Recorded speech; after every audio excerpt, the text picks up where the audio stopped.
Bom, hoje nós vamos ter uma conversa, um bate-papo com o Jorge Bodansky, que é um dos principais cineastas aqui do Brasil na área de documentários. E a gente agradece muito a participação dele aqui, a vida dele aqui para bater um papo com a gente. E o David Pennington vai introduzir, vai começar a coordenar aqui a conversa nossa, a nossa reunião com o Jorge. Então, David e Jorge, vocês estão com a palavra. A história toda começa, eu vim para São Paulo para estudar engenharia, entrei na Poli, cheguei até o 4º ano, mas aí a arquitetura me requisitou. Aí eu fui para a FAUSP, né, onde aconteceu o seguinte: o Jorge Bodansky, que eu não conhecia, né, ele queria construir um estúdio. Por quê? Havia uma aposta em cima do formato 16 milímetros. 16 milímetros era o ideal na época para o documentário, por causa vamos dizer, do pequeno tamanho dos equipamentos, a facilidade de você circular com os equipamentos para gravar o som e a imagem. Então, o Lúcio Gomes Machado, que era um professor da FAO, me indicou. Aí eu estou em casa, numa vila que morava naquelas vilinhas paulistas, já aparece esse indivíduo assim, não dei nada por ele, né? Não, você é o David e tal, pá, pá, pá. Resultado, era o projeto do estúdio, né? Bom, o arquiteto recebe o problema, o que ele faz? Começa a estudar. Eu passei assim, uns 15 dias rachando em cima do que seria o estúdio. Fui atrás em vários lugares, na biblioteca da FAO, na biblioteca da própria USP, e outras fontes. Não tinha internet naquela época. E eu fiquei em condições de fazer o projeto. Fizemos o projeto foi realizado, o estúdio começou a funcionar. E era um estúdio que era uma circulação de gente, pessoas incríveis circular por aquele estúdio. Eu comecei a frequentar e gostar daquele pessoal. Assim, era um pessoal... Enfim, eu me identifiquei.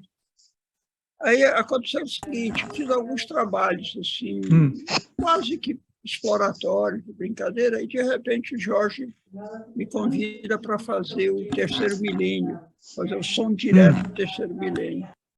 E daí a gente começou a trabalhar junto. E aí foi embora. Fizemos assim, muitos trabalhos, assim, a gente pode comentar alguns, né?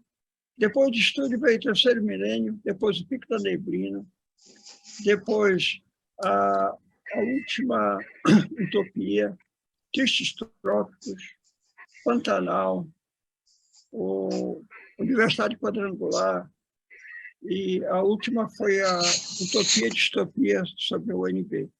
Então, essa parceria foi entremeada por trabalhos menores no sentido do tamanho, para a televisão alemã, durante todos esses anos. Então, nós tivemos muitas vezes envolvidos em projetos, produzindo documentários. E foi assim muito frutífero, né? E, nesse meio tempo, eu me tornei professor de cinema da UNB. Fui professor lá durante 33 anos, mas sempre que havia um recesso, uma situação, lá a gente estava trabalhando. Então, foi muito legal, porque esse trabalho, essa colaboração, me muniu com informações atualizadas sobre o avanço tecnológico que eu transmitia para os alunos. Então, isso me deu uma condição de me manter atualizado durante todo esse período. Esse é o start, esse é o ponto de partida. Isso começou, você tem que falar as datas, né, Davis? Começou nos anos 70, né? E hoje fazem 45 anos que o David projetou, era um estúdio de som, né? Em 1977. Chamado Stop Som. E, a partir daí, o David foi um grande interlocutor dos meus trabalhos. Não era só a filmagem, mas a gente discutia muito toda a situação do conteúdo dos filmes, a situação política, as condições de trabalho. Então, até hoje, o meu grande interlocutor dos meus trabalhos é o David, independente se ele está fazendo esse filme especificamente ou não. E eu trabalhei muitos anos, quase 20 anos, além dos meus filmes como diretor. A gente não ganhava dinheiro em cinema, era muito difícil ganhar dinheiro com cinema no Brasil, e eu me mantinha fazendo câmera para produtores da televisão alemã, fazia reportagens para a televisão alemã. Isso eu fiz esse período todo. E o David, muitas vezes, né, quando ele tinha tempo, quando ele podia ir, porque ele era professor, ele fazia o som para mim. Então, nós íamos em três, David, eu e o produtor da TV alemã. Essas foram assim, as grandes aventuras, realmente, que a gente fez assim, pelo Brasil todo. E um grande projeto também, que fiz com parceria com o David, foram as locações para o Hector Babenco, para o filme Brincando nos Campos do Senhor. Aí nós, durante um ano, nós tínhamos um avião à nossa disposição, né? Percorremos a Amazônia toda para procurar locações. Foi uma grande loucura também, né?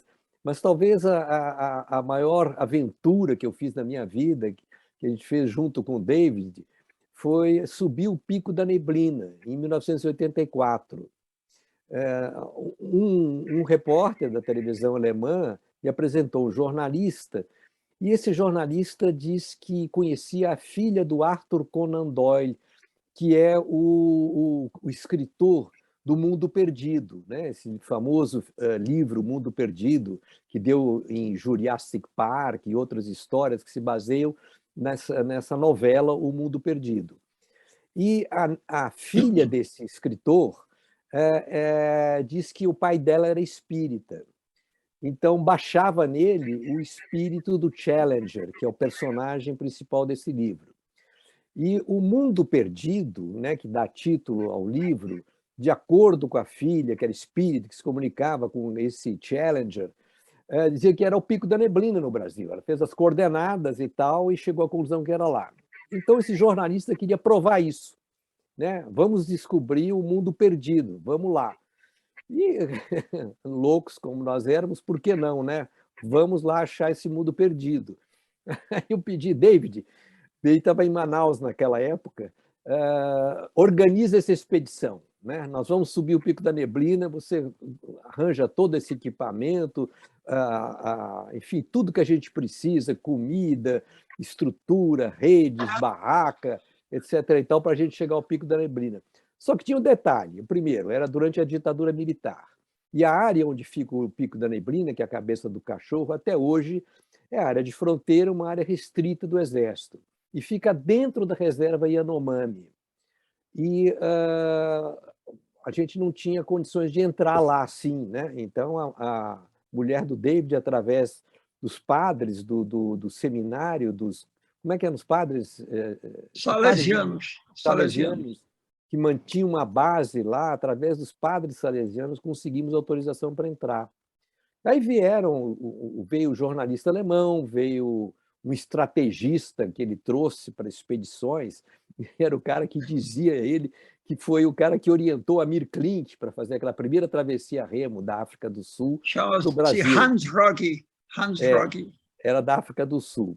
E eu, para ter a prova de que a gente ia achar esse mundo perdido, tem um parênteses, o mundo perdido acontecia no período Mesozoico, na época dos dinossauros. Então, a ideia era achar vestígios de dinossauros, né? Foi isso que na novela ele acha, né? Assim como no Jurassic Park ele chegou lá no Vale dos Dinossauros. Nós queríamos achar os vestígios do período Mesozoico. E na novela tem um final muito engraçado, porque esse Challenger na novela, né? Ele sobe, e para ter a prova, né, para a Sociedade Geográfica de Londres, que de fato ele achou o Vale dos Dinossauros, ele pegou um pequeno Pterodactylus, botou numa caixa e levou para Londres.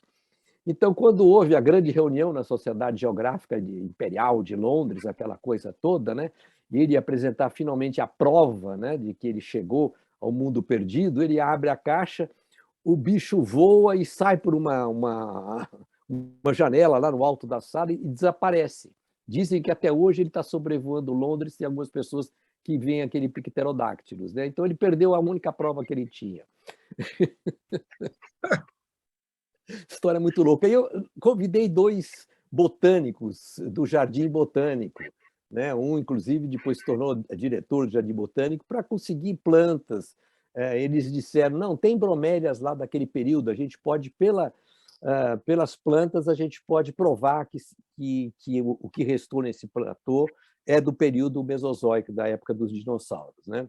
Então, lá fomos, esse exército de Brancaleone, né? Leone, David exagerou um pouco, ele ficou com medo de faltarem coisas para os alemães, ele encheu um barco de provisões, acho que para passar 1 ano na floresta. O barco quase afunda de tanta coisa que tinha dentro desse barco, né?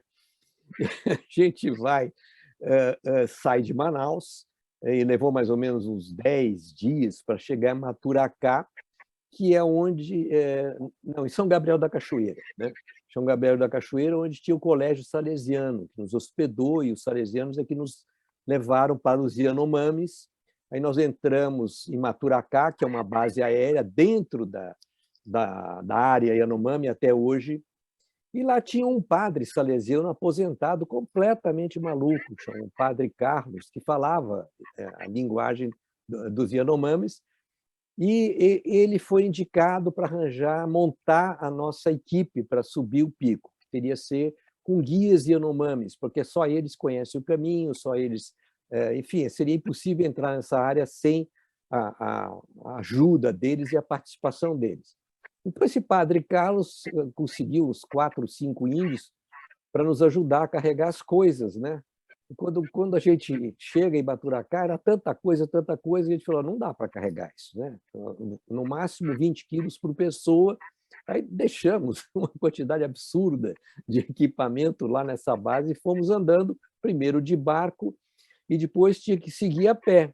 Aí os índios falaram, não dá, tem muito equipamento, tem que deixar aqui parte do equipamento. Naquela época, nós filmamos em vídeo, isso em 84 não tinha.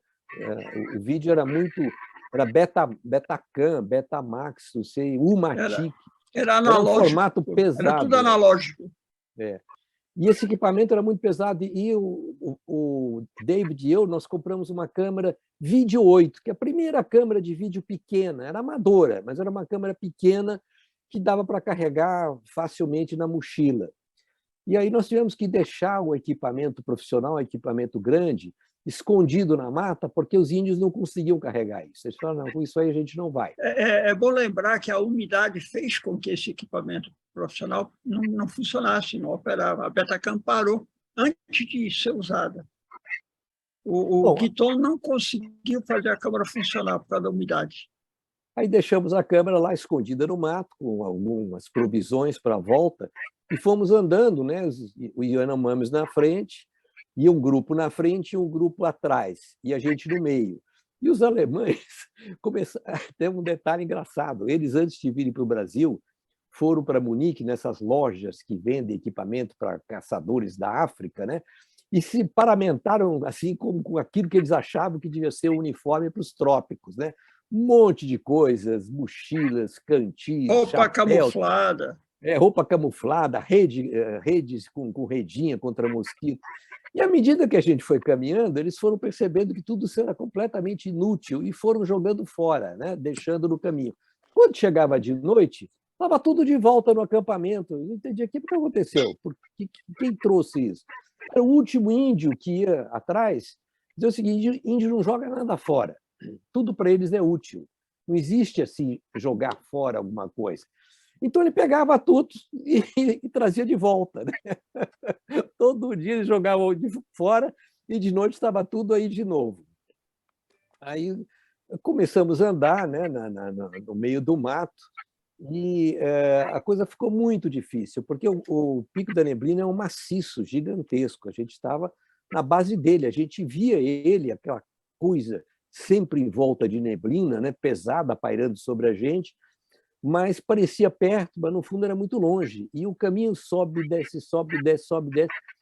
E chegou uma hora, né, a gente já estava desesperado, falei, não vamos aguentar, né, não conseguimos nem chegar até a base da montanha. E a comida acabou, porque deixou, né, ficamos sem comida.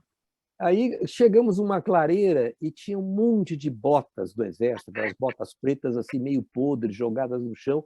Aí perguntamos para os índios, que aliás ninguém falava Yanomami e os índios não falavam português, mas a gente se entendia.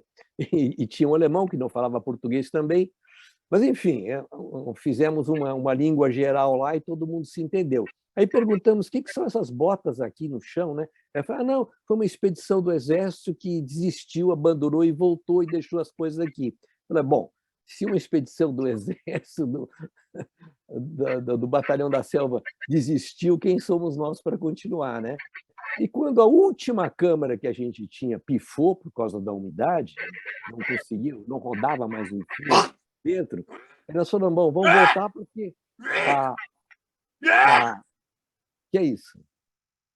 Quem está gritando aí? Está tudo certo, tudo certo. Vamos voltar. Vamos continuar. Não sei, tá interessante essa história? Ou vocês querem? Está interessante. Não, entrou alguém aqui e tudo bem. Fica tranquilo. Vai, filho.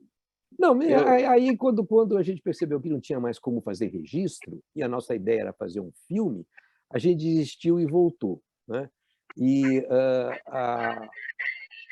esse material nunca chegou a ser um filme, né? Porque não conseguimos concluir isso, não chegou a conclusão nenhuma nessa história, os alemães voltaram, e esse material ficou quase que perdido esses anos todos. E, mais recentemente, o meu arquivo analógico foi adquirido pelo Instituto Moreira Salles e a gente digitalizou tudo. Aí apareceram esses vídeos todos que a gente fez na escalada. Aí a escalada começou a ter uma vida nova.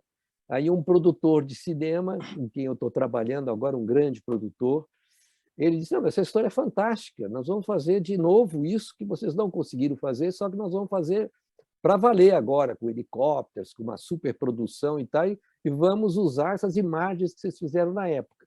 É um projeto novo que vamos dizer, periga de acontecer daqui a 2 ou 3 anos. O filme demora muito. Né? A gente vai subir da Pico da Misericórdia, vai achar o mundo perdido. Né? Esse é o objetivo. Vocês andaram quantos dias? Uns 15 dias. Foram 15? Um pouco menos.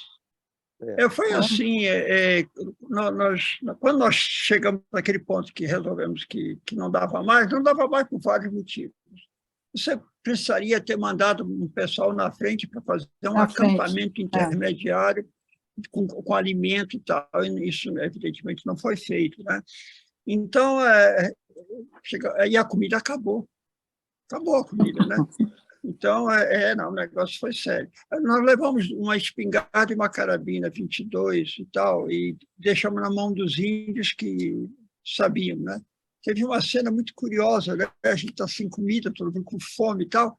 Estamos andando, de repente o índio levanta a mão. A gente fica todo quieto. Aí ficamos olhando assim, ele pega a espingarda, aponta para cima. Eu olhei para cima, só árvores, não tinha nada. Ele ficou lá durante talvez um minuto, de repente dá um tiro. Aquele tiro, né? E não aconteceu nada. Eu pensei, nossa, esse idiota queimou um cartucho. Aí, uns 30 segundos depois, foi aquele farfalhar, caiu um pássaro enorme, que foi cozido durante umas 3 horas. E aí era a comida que tinha. E a comida era tão duro que tive que cortar com o meu canivete suíço lá, os pedacinhos para comer lá. E os índios na boa lá, comendo e tal. Mas, assim, são os acontecimentos. Aí nós começamos a voltar. E, veja bem, tinha neblina, umidade, uma garoa espessa, né? Você vai ficando úmido, o negócio é realmente horroroso. Estamos andando, chegou umas 4 horas da tarde, os índios param todo mundo e dizem, olha, desse jeito não vai dar para chegar. E agora? Então, disseram, olha, amanhã nós vamos pelo atalho. Legal, né? Tem o atalho, que maravilha, né? O atalho era através de um espinheiro. Até aí, tudo bem, só que o Yanomami tem mais ou menos 1,40 m de altura. E aí eles abriam com o facão um caminho no meio do espinheiro, e nós tínhamos que ficar abaixados muito para poder conseguir acompanhar. Foi uma canseira, foi uma canseira. Através do espinheiro, nós conseguimos realmente ganhar o tempo suficiente para chegar, finalmente, onde estava a nossa canoa. Essa história toda está com as imagens, os vídeos, os detalhes. Eu vou deixar o link aí para vocês, né? Porque tem uma revista da Universidade da Flórida e eu faço... eu tenho uma coluna lá nessa revista e um dos assuntos que eu tratei foi justamente essa viagem, né? Então, ela está bem detalhada, com imagens, com esses vídeos que a gente escreveu, estão lá, e eu vou passar, chama-se Amazônia Latitude.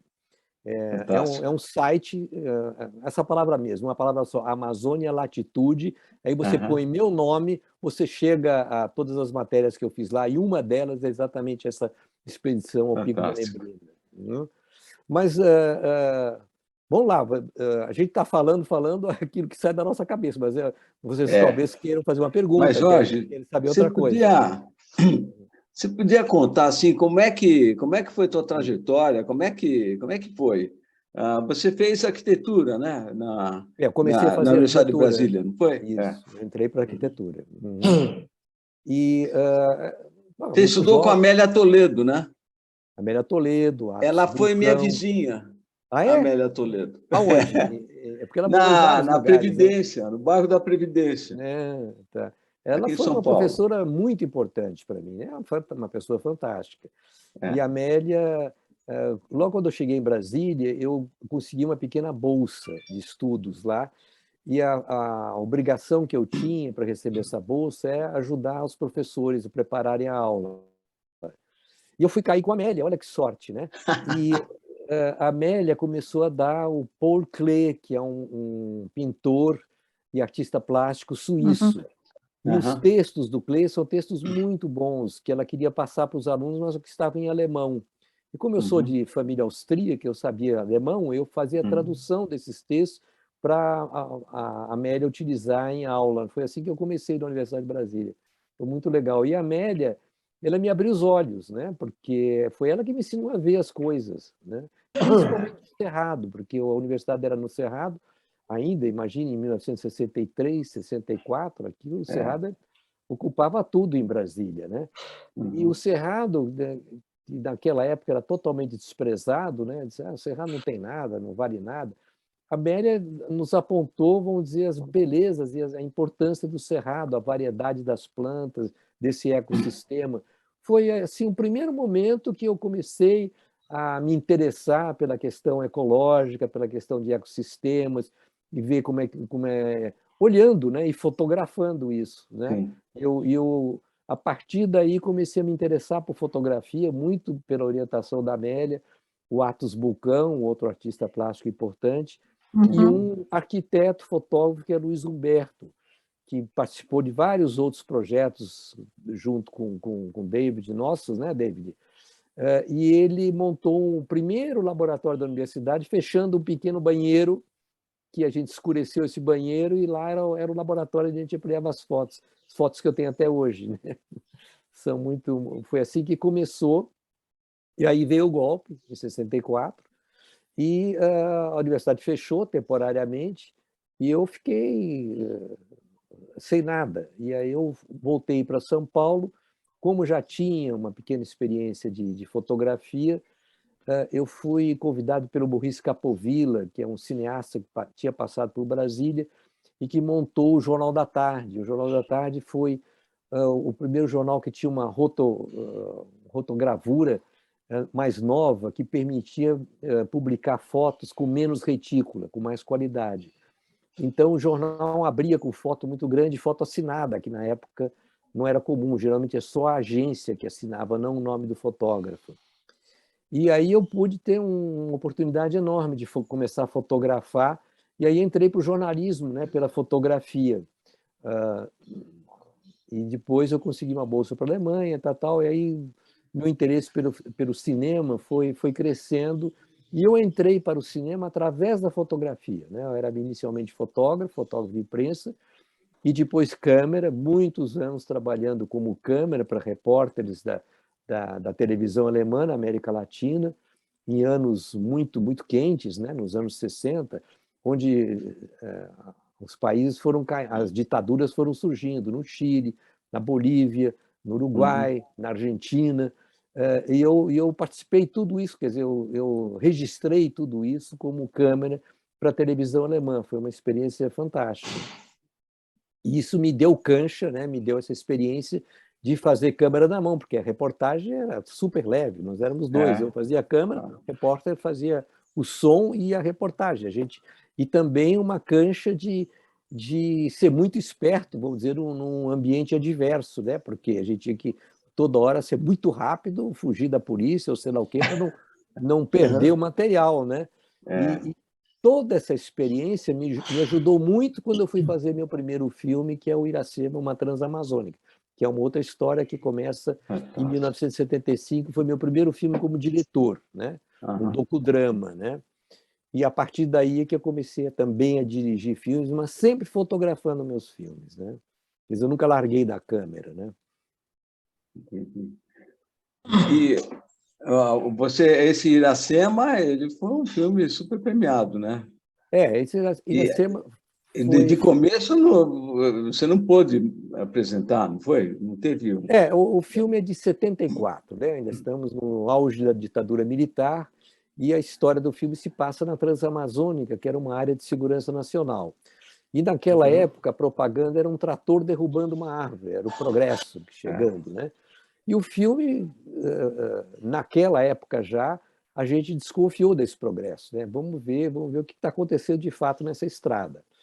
E antes eu cheguei, não foi a primeira vez que eu fui à Amazônia para fazer esse filme. Antes eu trabalhava também como fotógrafo freelancer para a editora Abril, que tinha uma revista muito muito interessante na época chamada Realidade, que tratava de assuntos sociais, né?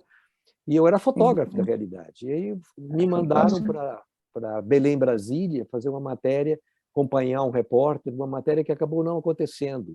E o repórter me deixou esperando no posto de gasolina, que era muito engraçado. Durante o dia era um posto de gasolina eu esqueci o nome da cidade, no meio da Belém, Brasília.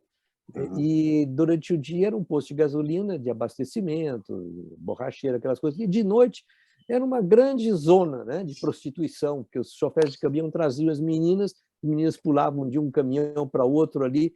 Então, as mesmas pessoas que durante o dia faziam esses trabalhos, de noite era um grande puteiro, né? E eu achei isso muito interessante. Falei, bom, se um dia eu contar a história da estrada, vai ser através desses dois personagens, do chofer de caminhão e da menininha que se prostitui. Mas eu levei 6 anos para conseguir um produtor lá na Alemanha que topou fazer isso aí. Mas, como eu nunca tinha feito um filme, ele disse, olha, você tem que me traga uma coisa concreta para eu ver, né? A história é muito bonita que você está me contando, mas eu queria uma coisa mais concreta. Eu falei, não, deixa comigo. Aí eu ia muito para a Alemanha, voltava, eu estava em São Paulo, juntei com Orlando Senna e Wolf Gauer, que eram meus parceiros na época, e saí com o meu Fusquinha, imagine, em 1973, meu Fusquinha de São Paulo, e fui até a Transamazônica. Uau! E na época eu usava o Super 8 como uma câmera, um diário de viagem, né? Que era a forma mais simples, mais barata e mais eficiente de fazer um registro. Só que o Super 8 era mudo. Mas eu levei a Super 8 e registrei essa viagem com o Super 8. E levei esse Super 8 bruto, sem montar, sem nada, levei para o produtor da TV alemã. E ele falou, olha, se você colocar essas imagens que você está me mostrando no filme, eu produzo para você. Eu falei, não tem problema, é só virar a câmera para a estrada, as coisas estão acontecendo na frente da gente, né? E assim eu consegui as condições de fazer esse filme Iracema, que foi feito com pouquíssima gente, pouquíssimo dinheiro, muito rápido, porque, como eu disse, era área de segurança nacional, era complicado entrar lá, era perigoso, inclusive, e a gente estava em Marabá, no entorno de Marabá, justamente no meio da guerrilha. Só que eu sabia que tinha uma guerrilha, mas não sabia onde, mas só que nós estávamos lá, né? Então, era uma barreira de exército atrás da outra, não pegaram a gente por um milagre, entende? Só isso, porque é tudo barbudo, né? Dentro de uma Kombi, cheio de latas e equipamento, né? Tinha tudo para eles desconfiarem da gente, né?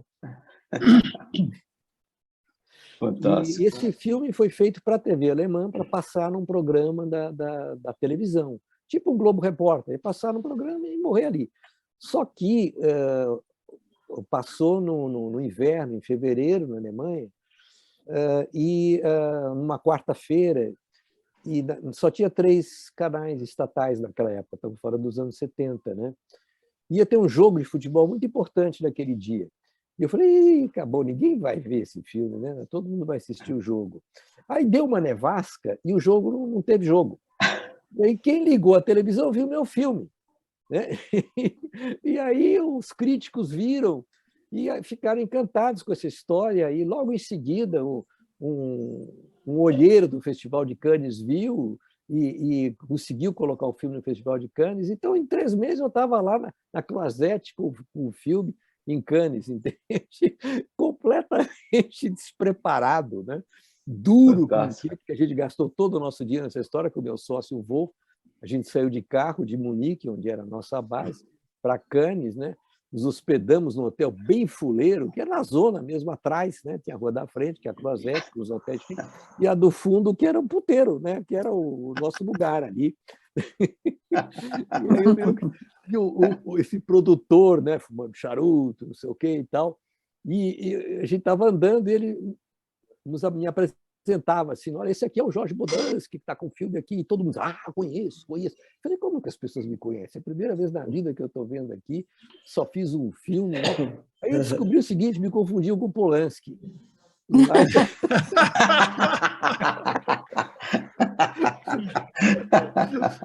Aí eu estou sentado no café, lá, quem está do lado? O Polanski. Aí dá vontade de chegar para ele e dizer o seguinte, um de nós dois tem que mudar de nome. Muito bom. Sensacional. E o filme, naturalmente, quando passou na TV alemã, o adido militar da Embaixada Brasileira disse que esse filme não era brasileiro, que não sei o que e tal. E aí eles...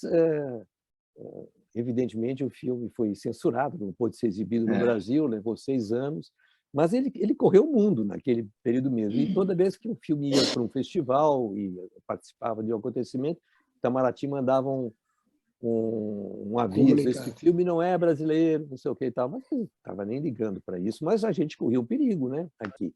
Eu ia e voltava toda hora, então eu vivia de uma forma muito tensa em função dessas coisas todas. Né? Sensacional. Jorge. Bom, fala, Roberto. Não, é o seguinte, você que teve essa vivência muito grande na Amazônia, diretamente, você acha que ela deve ficar com os indígenas ou deve sofrer um processo de colonização? Acho que nenhum nem outro, né? Porque a gente... Bom, mas nenhum nem outro não acontece nada. Não é um, não é assim, outro. Peraí.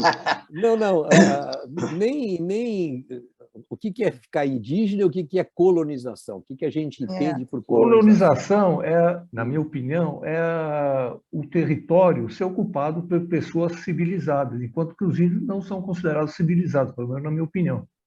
Mas aí depende do que é civilização para você, né? Para mim, a civilização indígena, na minha opinião, é bem mais atrasada do que a civilização aqui de São Paulo, por exemplo. Eu não compartilho isso, tudo bem. Por isso que estou perguntando a tua opinião. Mas acontece o seguinte, é muito complexa a situação, não dá para fazer assim, tem que civilizar e deixar os índios para lá. É muito difícil discutir isso assim, né?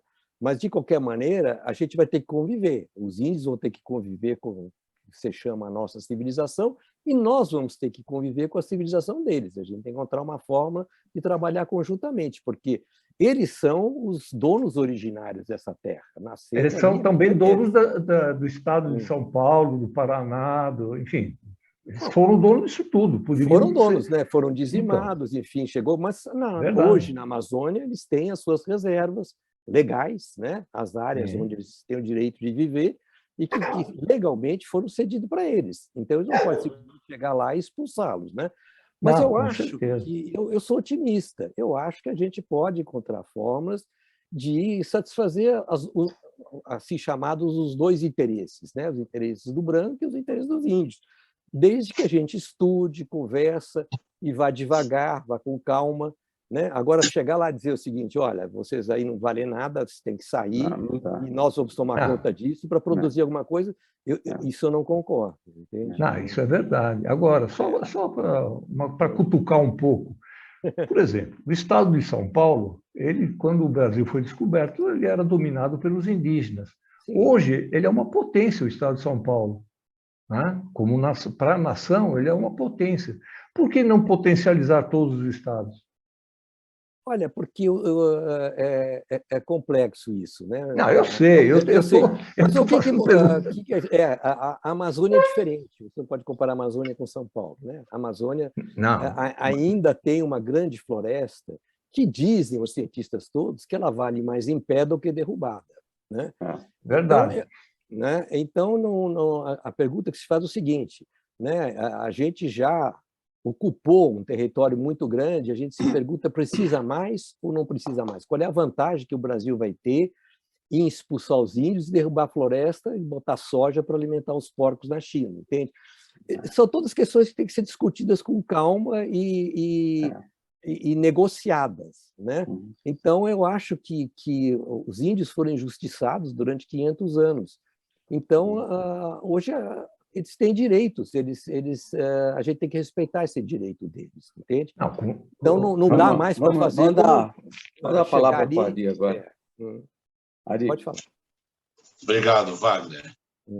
Eu queria fazer uma pergunta mais técnica, voltar à parte de cinema para o Jorge. A pergunta para o Jorge é a seguinte. Eu antigamente achava que documentário quer dizer é uma visão, entre aspas, neutra, né? Uma documentação. E aí, recentemente, eu fui vendo que não é isso. Quer dizer, documentário é todo opinativo, né? Quer dizer, tem o Michael Moore, tem Uma Democracia em Vertigem, né? Quer dizer, os caras botam muita opinião. Então, como você é documentarista, eu queria a sua opinião, a sua visão. Quer dizer, documentário é imparcial, não é? Pode ser, deve ser? Essa é a pergunta. O documentário já nasceu com uma ficção, né? O primeiro filme que assim se chamou documentário, que se deu esse nome documentário, foi um americano chamado Flaherty, que fez um documentário sobre os esquimós. Só que é o seguinte, ele, para filmar os esquimós, ele encenou os esquimós, pediu para os esquimós fazerem diante da câmera aquilo que ele queria que eles fizessem, né? Então é o seguinte, não existe visão neutra. Bastou você, com o teu olhar para alguma coisa, você está pondo o seu olhar. Vai ver que do lado tem o contrário daquilo que você está olhando. Então, depende para que lado que você aponta a câmera, você está sempre colocando o seu olhar, a sua opinião, o seu ponto de vista. Não existe o documentário neutro, né? Ele sempre será a visão do diretor ou daquele que está fazendo o documentário. Então, o que a gente chama de documentário é que o documentário parte da realidade. A gente, em vez de encenar, né, criar um cenário, a gente filma o real que está na frente. Mas isso não quer dizer que o filme reflita o real. O filme vai sempre refletir a sua opinião e a sua visão. Tá, obrigado. Obrigado. Manaus. Parecia que você ia falar alguma coisa aí quando você abriu a câmera. Por que não põe esse sistema de levantar a mãozinha quem quiser falar? Levantar a mão é bom. Mas é que eu estou provocando as pessoas para falar, né? Porque ninguém está levantando a mão. Não, a questão, vamos dizer, o meu trabalho, ele é muito amplo, mas uma grande parte do meu trabalho foi feito na Amazônia, né? Justamente a partir do Iracema, cada vez que vinha gente filmar na Amazônia, chamo o Jorge porque ele conhece a Amazônia, não sei o quê. Então, me caíram na minha mão muitos projetos, muitos filmes que eu consegui fazer a partir daí, até hoje, né? Na Amazônia, em função vamos dizer, do meu conhecimento ali.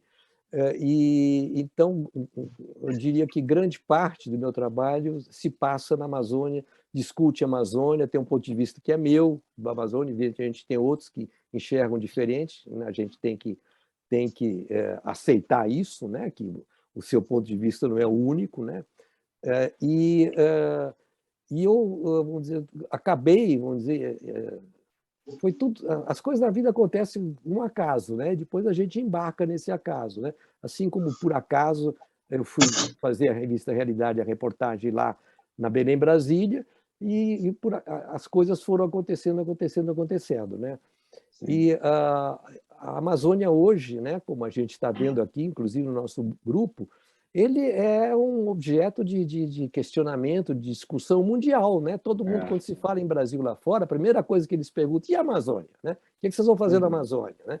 Então, eu acho muito interessante, eu acho desafiador trabalhar na Amazônia, discutir a Amazônia. Acho que a nossa sociedade, e principalmente nós brasileiros, temos que discutir a Amazônia, sim, sobre os diferentes pontos de vista. Né? Eu acho que é muito importante que isso seja discutido.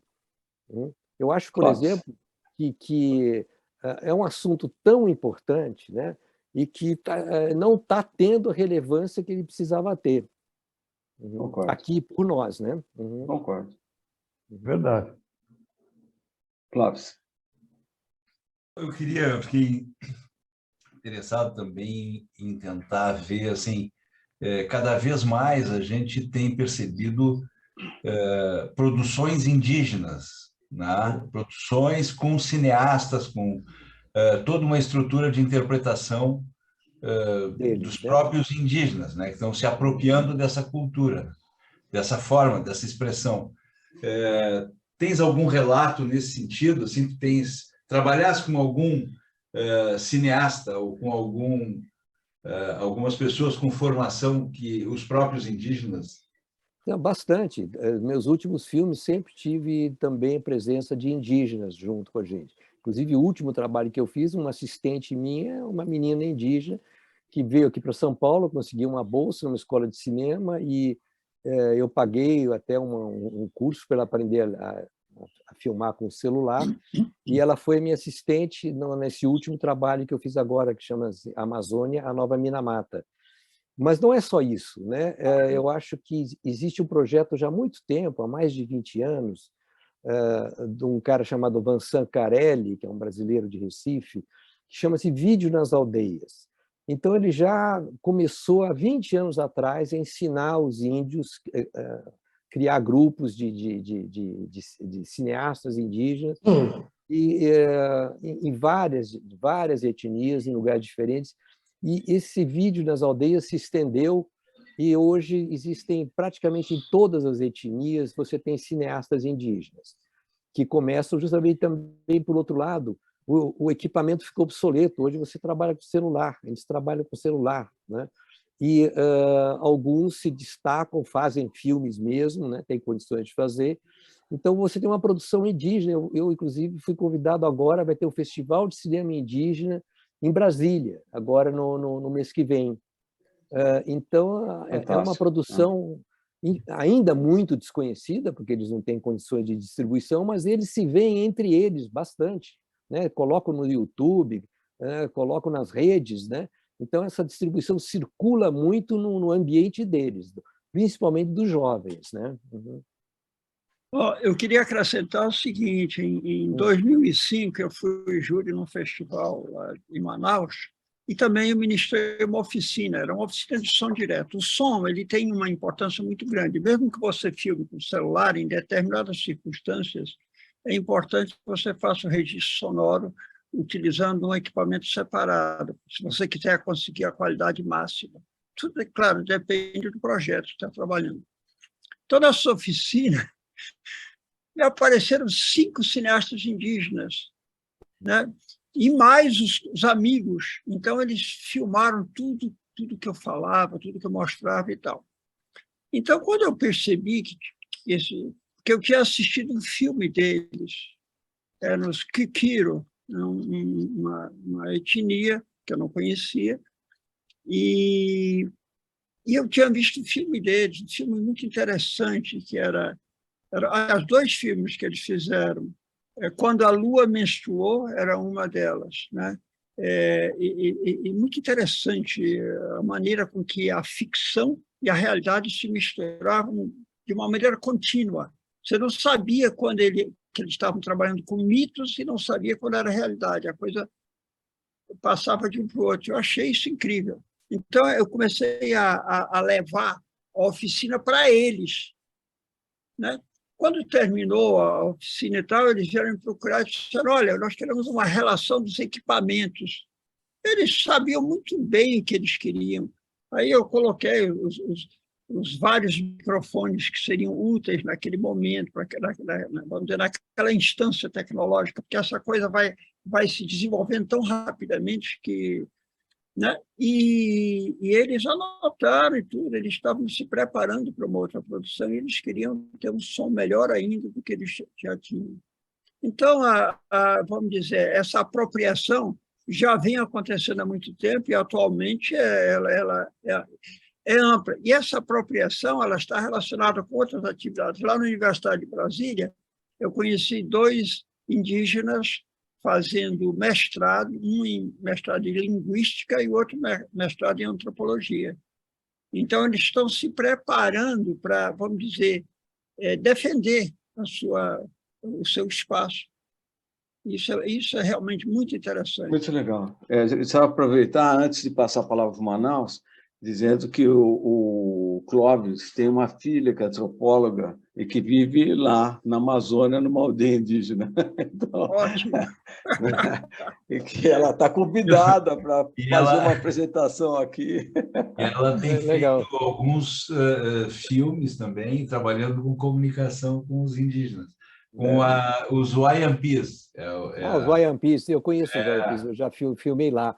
E, inclusive, imagine, isso foi ainda nos anos 80, e, com câmera 16mm. E a gente teve...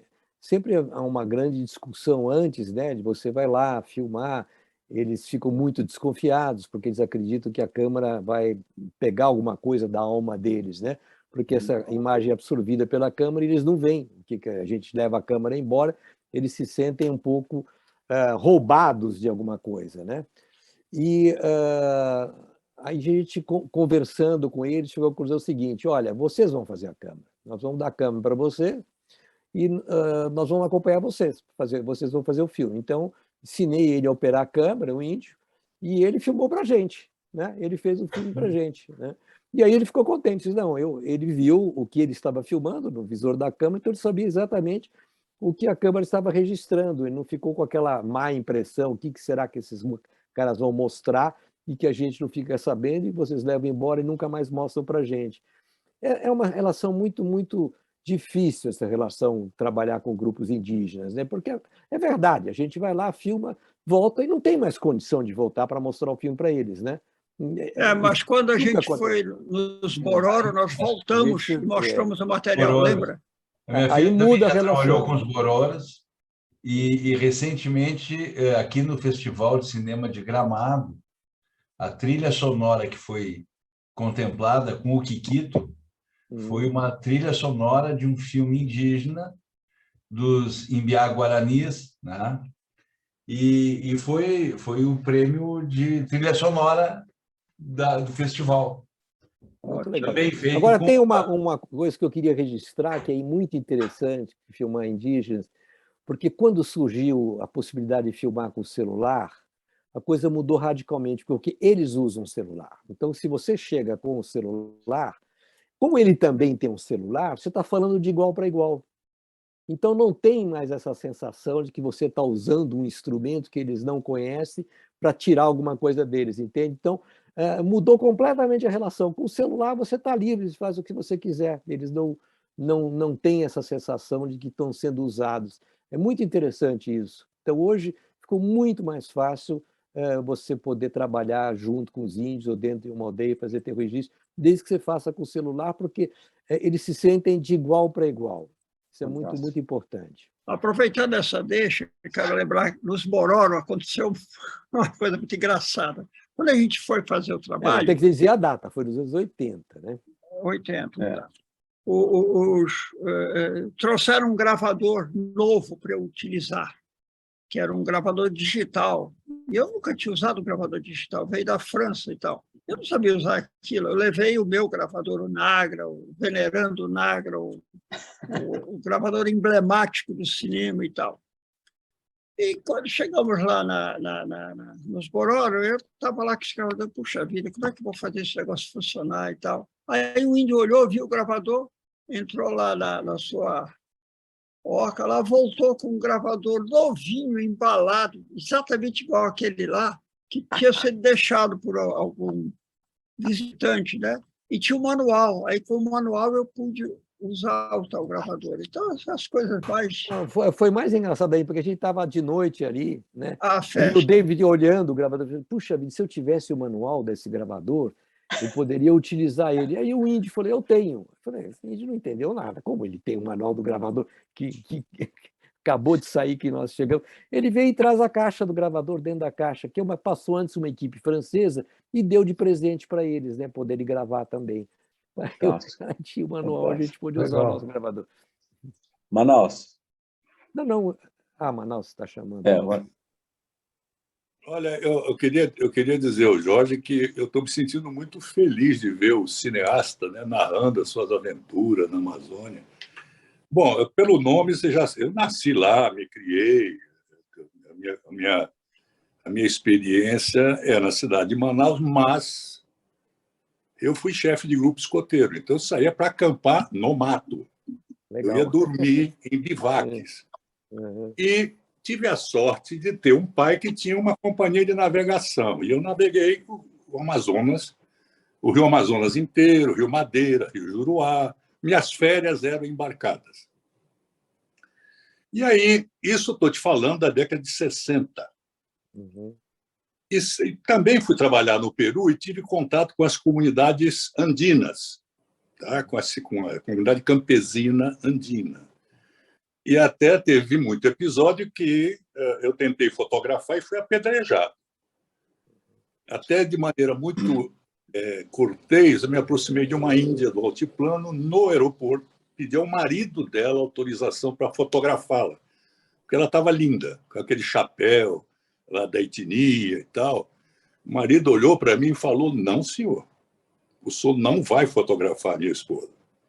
Então, essa preservação de cultura, ela, enquanto a gente está, digamos, analisando o critério da pureza cultural, eu acho que de 60 para cá eu tenho ido todo ano lá e vou acampar perto do município de Altazes, onde agora descobriram a tal da jazida do diabo do fertilizante.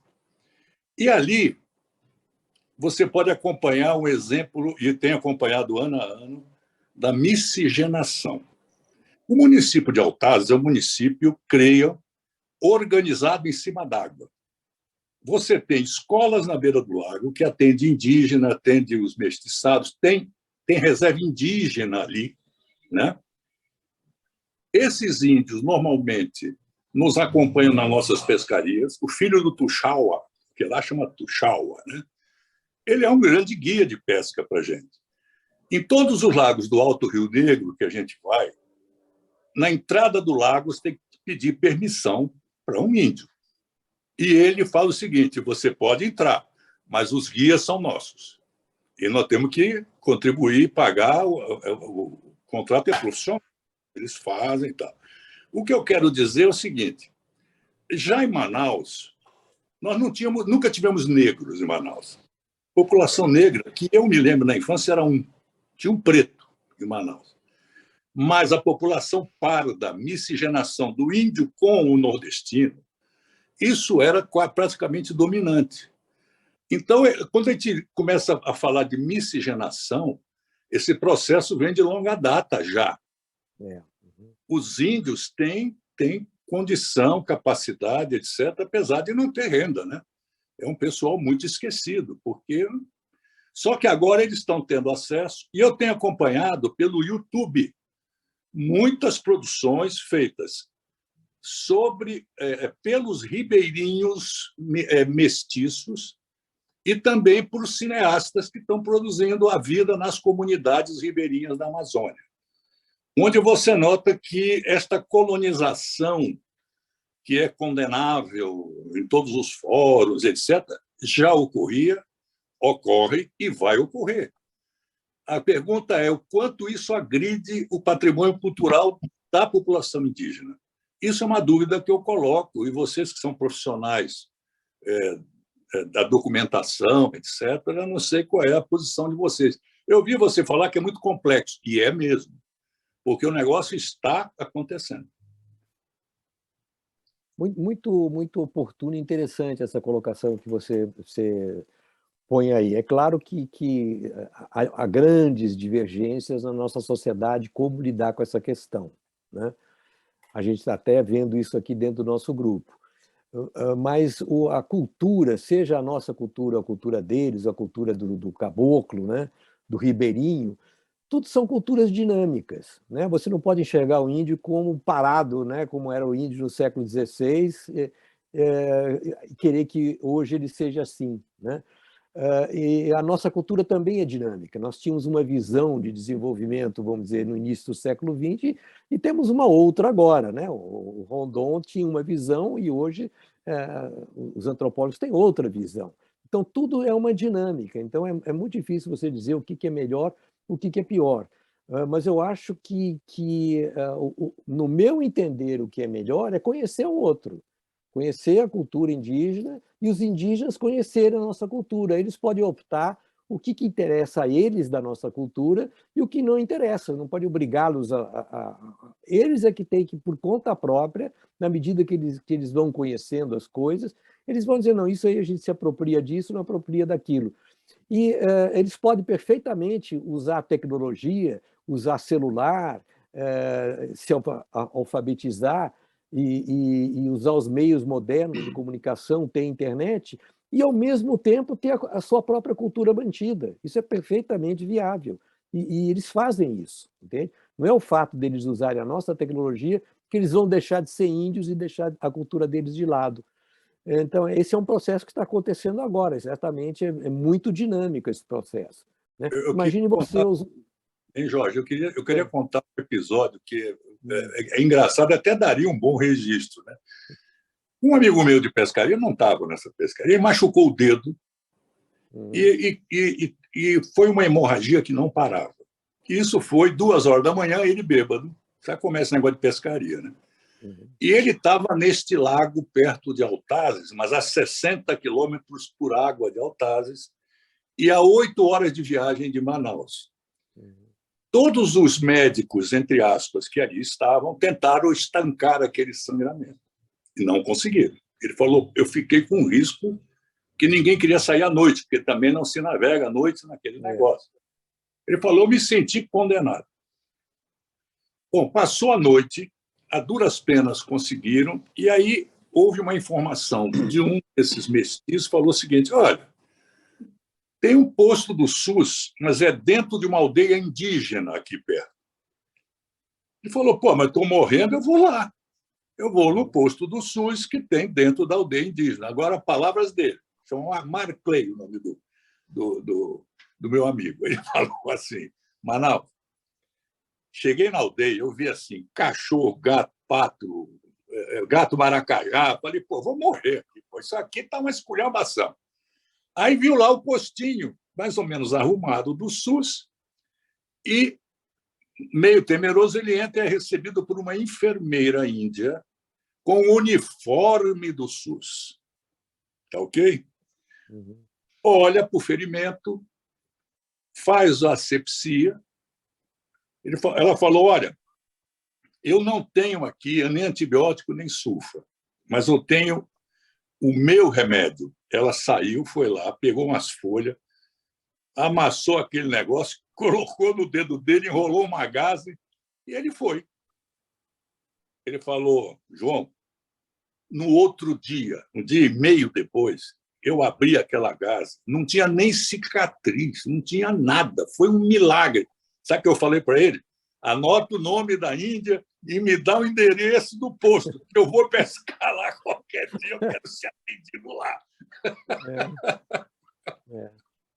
Mas, olha, falando sobre esse assunto do impacto da civilização e tal, você tem um documentário sobre o mercúrio no Tapajós, não é?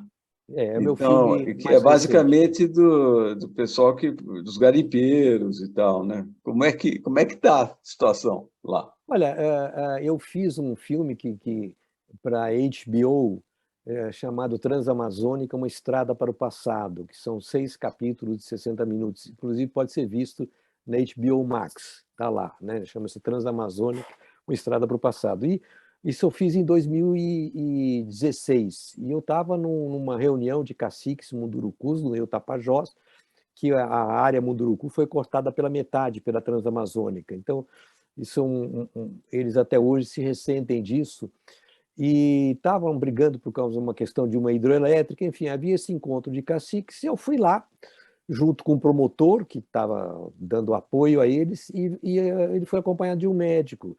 Eu estranhei ter um médico presente ali, né? Comecei a conversar com ele, deixei um papo muito legal com esse médico. Falei, mas por que você está fazendo aqui? Ele falou, não, eu estou pesquisando os efeitos do mercúrio, porque houve um pedido aqui nessa região fora do comum de cadeira de rodas para crianças. E eu estou pesquisando por que estão pedindo essas cadeiras de rodas. Porque está nascendo muita criança, vamos dizer, com problema de locomoção, problemas locomotores, né? E nós estamos pesquisando para saber se é realmente uma consequência do mercúrio ou o que pode ser. E ele me chamou a atenção pelo seguinte, olha, no Japão, nos anos 50, na cidade, na aldeia, numa vila de pescadores chamada Minamata, havia uma indústria de plásticos, uma indústria química. E essa indústria química jogava mercúrio na baía de Minamata, que era uma baía de pescadores. Os pescadores pescavam esses peixes e se contaminaram com mercúrio. E começaram a aparecer assim, deformações horríveis, né? E eles não sabiam o que era. Naquela época não se associava isso ao mercúrio. Então eles pesquisaram e viram que era o mercúrio que provocava isso. Mas a aldeia ficou dividida, porque se fechassem a fábrica, eles iam perder o emprego, porque a fábrica era o grande empregador ali. E então metade da aldeia não queria a fábrica, queria que fechassem a fábrica, a outra metade queria a fábrica, apesar de eles estarem sendo contaminados com mercúrio. Bom, foi uma luta de 30 anos no Japão para se esclarecer realmente que era o mercúrio o culpado disso. Tanto é que o mercúrio hoje, essas doenças provocadas pelo mercúrio, chama-se mal de Minamata, por causa dessa cidade do Japão. Os japoneses conseguiram fechar a fábrica, conseguiram ser indenizados, né? Conseguiram e conseguiram limpar o fundo da baía. Hoje voltaram a pescar e está 100% descontaminada essa baía de Minamata, né? Então eu achei muito interessante esse exemplo do Japão e queria mostrar o que aconteceu para o Japão, para os índios daqui, e os ribeirinhos. Esses mesmos sintomas estão acontecendo agora aqui. Olha o que os japoneses fizeram e prestem atenção no que aconteceu no Japão. São os mesmos sintomas, as mesmas consequências. E o filme mostra isso. E aconteceu uma coisa curiosa, porque a pandemia pegou justamente a gente no meio da produção. E nós tínhamos que filmar em Minamata, né? Uma parte importante do filme, mostrar o que os japoneses fizeram, né? E também os japoneses que sofreram as consequências, deformados até hoje, né? E não tinha como ir para o Japão no meio da pandemia, o Japão estava fechado. E aí o nosso produtor conhecia um paulista japonês que tinha voltado para Tóquio e tinha montado uma produtora em Tóquio de cinema. E falava português, porque era de São Paulo. A gente entrou em contato com ele e disse, não, eu monto uma equipe para vocês e nós temos um software aqui que a gente usa no Japão que você pode ler as câmeras, tipo um zoom, como a gente está usando agora, só que é um para cada câmera.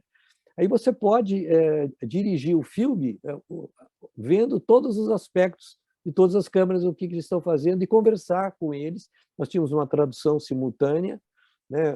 A equipe técnica falava inglês, né? Mas a gente precisava ter uma tradução em japonês, porque os entrevistados só falavam japonês. E fizemos essa parte do Japão. Eu vou dizer o seguinte, olha, eu não sei se indo lá eu faria melhor. Foi uma surpresa para mim saber que hoje dá para trabalhar à distância, realmente em documentário, né? E o filme está finalizando agora que eu estou finalizando o filme. Ele chama-se Amazônia, a Nova Minamata, e vai passar na Mostra de São Paulo, enfim, está começando agora a entrar nos festivais. Mas o grande objetivo nosso é mostrar o filme lá, para as populações ribeirinhas e discutir com eles o problema, né? Porque o problema é deles, né? Eles é que vão saber o que fazer com isso, né? Uhum. Excelente, muito bom. Bom, mais alguma pergunta aqui para o Jorge? Jorge, se você pudesse só dar uma listada de documentários interessantes que a gente poderia eventualmente assistir, dos seus documentários, seria legal. Enfim. Não, eu vou passar isso para o Walter, né? Mas para você, desculpa. Wagner. Wagner, de tudo. Mas é normal me chamar de Walter. Wagner, eu queria falar um pouco. Fala. Eu queria dar uma informação, principalmente para o Jorge. Numa das viagens que eu fiz para os Estados Unidos, eu tenho muito interesse em pesca. Então, eu procurei me informar nos manuais de pesca ao longo das estradas, saindo dos Estados Unidos para o Canadá, aquilo tem muito lago, muito lugar de pesca. E aí, consultando os manuais dos locais de pesca, eu comecei a perceber o seguinte. Ele dizia o seguinte: olha, você vai pescar no lago tal. O lago tal é o seguinte: as trutas que você pegar nos contribuintes têm tais teores de chumbo, selênio, não sei o quê, consumo recomendado deste peixe. 2 peixes por mês, por semana, não passe disso. Muito bem. Eu achei isso uma ação preventiva muito boa. Essa preocupação com o Rio Tapajós por causa do garimpo, eu me pergunto aqui, nos rios aqui de São Paulo, né, se não é o caso de também alertar que é preciso fazer um diagnóstico, porque nós podemos estar tendo outras coisinhas mais, né, meu amigo? Então, aqui está muito pior. Criar esse negócio, a exemplo que eu vi no Canadá, nos Estados Unidos. A gente ainda não atinou, né, para a questão da água, né? Estamos muito atrasados com essa questão, né? Mas lá no Amazonas é terrível pelo seguinte, que o alimento é o peixe, né? Os ribeirinhos se alimentam de peixe, não tem outra alternativa no seu peixe. E o peixe era um alimento muito seguro, muito saudável, né? Só que agora, em certas partes, né, em certos lugares, principalmente certos tipos de peixe, outros têm mais, outros têm menos teor de mercúrio, né? Mas, como você mesmo falou, se você for comer peixe uma vez por mês, isso é tão lento que o teu período de vida não vai ser alterado por causa disso. Mas se você come peixe todo dia, e principalmente o peixe que está numa área mais contaminada, aí sim a coisa se torna perigosa. E principalmente as mulheres, porque passa para o feto. Então, a criança já nasce com teor de mercúrio. Não precisa nem adquirir mercúrio, ela já está com o mercúrio. Isso se manifesta depois na locomoção, no cérebro, a criança fica mais retardada, tem dificuldade de locomoção, não consegue acompanhar na escola. Isso são efeitos que levam anos, né, para ficarem invisíveis, mas eles estão aí. E o que eu acompanhei uma equipe médica da Fiocruz que testou o teor de mercúrio, né, nas aldeias do Rio Tapajós, principalmente nas áreas onde tinha mais garimpo e áreas que ainda não tinham garimpo. E eles fizeram um levantamento muito preciso. Está tudo contaminado, porque mesmo na área que não tem garimpo, os peixes vêm das áreas de garimpo e são pescados em outras áreas, entende? E trazem já esse mercúrio no corpo. E o mercúrio não vem só do garimpo, né? Vem principalmente do garimpo, mas ele também vem do desmatamento, porque o mercúrio existe na Terra. Faz parte vamos dizer, da química natural da Terra. E quando você tira a floresta, a terra é lavada e vai para o fundo do rio. Então, esse mercúrio, que é um mercúrio inofensivo, ele no fundo do rio, com a ação das bactérias, ele se transforma em metilmercúrio, que esse que é perigoso, que os peixes pequenos do fundo do rio absorvem isso, os peixes maiores comem os menores e o homem come um peixe grande. E assim ele chega na cadeia humana. Então, é uma soma. Cadeia alimentar, né? Então, é uma soma de coisas, e o problema é tão complexo, tão grave, que mesmo, digamos, por um milagre, não tem mais garimpo, ninguém joga mais mercúrio na água no Brasil, acaba. Não acaba, porque os países limítrofes, né? As Guianas, o Equador, a Bolívia, o Peru, todos eles têm garimpo, muito pior às vezes que no Brasil, sem controle nenhum, que jogam mercúrio na água. Então a água já chega contaminada no Rio Amazonas. O Rio Amazonas está todo contaminado, que já vem das nascentes do Amazonas. Entende? Então, na realidade, é um problema pan-amazônico, tem que ser resolvido em conjunto, senão não adianta nada. Tá certo. Ok. Bom, mais alguma coisa, pessoal? Mais alguma pergunta para o Jorge? Bom, Jorge, normalmente é 1 hora, máximo 1h30 aqui, né? Então, eu queria agradecer muito a possibilidade de você ter vindo aqui, a tua generosidade de vir e contar a história, contar de uma maneira absolutamente aberta, foi muito legal, né? E, enfim, eu gostaria de ter um contato maior com o teu material aí depois. Se Não, eu me comprometo, eu vou passar para vocês os links dos filmes mais interessantes, né, para vocês poderem assistir com calma depois, tá bom? Muito bom. Muito bom. Eu que agradeço a oportunidade de conhecer esse pessoal aí, muito bacana. Foi muito bom. Obrigado. Gostei muito dessa nossa conversa aí. Tá bom? Nós que aprendemos muito. Parabéns. Maravilha, foi muito bom. Muito obrigado. Tá ok, gente. David, tchau, Jorge. tchau. Obrigado, Tchau, tchau. então. Um abraço, hein? Um abraço. Tchau. Parabéns, Jorge. Parabéns. Obrigado. Obrigado, mano. Tchau, tchau.